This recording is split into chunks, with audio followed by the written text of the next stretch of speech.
Gece düşür yine sessiz küçelere, adını pıçıldayıram küllere. Bir ışık yanır kalbimin derinliğinde, sen varsan her anımın içinde.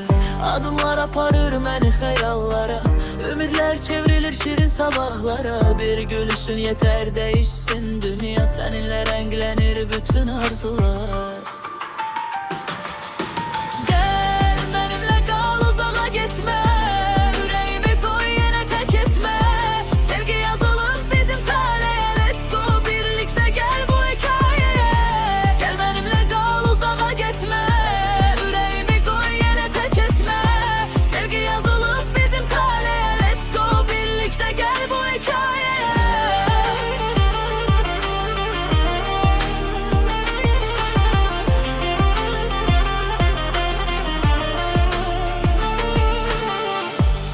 Bakışların danışır mənə, ürəyim döyünür yenə səninlə. Bir addım atsana yaxın mənə sən, səni gözləyirəm hər gün yenidən. Ulduzlar şahittir gecelerimizə, sevgi yazılıb ürəklərimizə. Bir yol seçmişik birlikdə biz, bu yol aparır xoşbəxtliyə düz.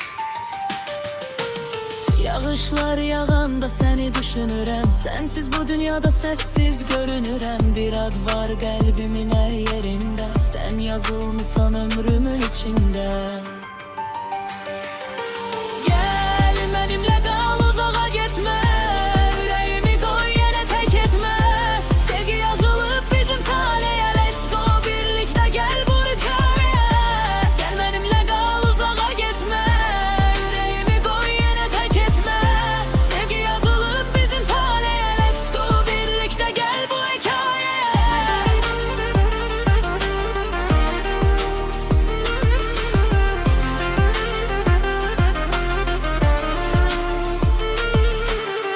Zamanın rengi değişse bile, sevgimiz kalacak yine bile. Bir ümit kimi doğarsan sen, kalbimde yaşarsan her gün yeniden. Gözlerin ışıqdı yolumda benim, sözlerin musi görürüm haberin. Biraz da yakın gel yanımda kal, sensiz bu yürek olur çok da.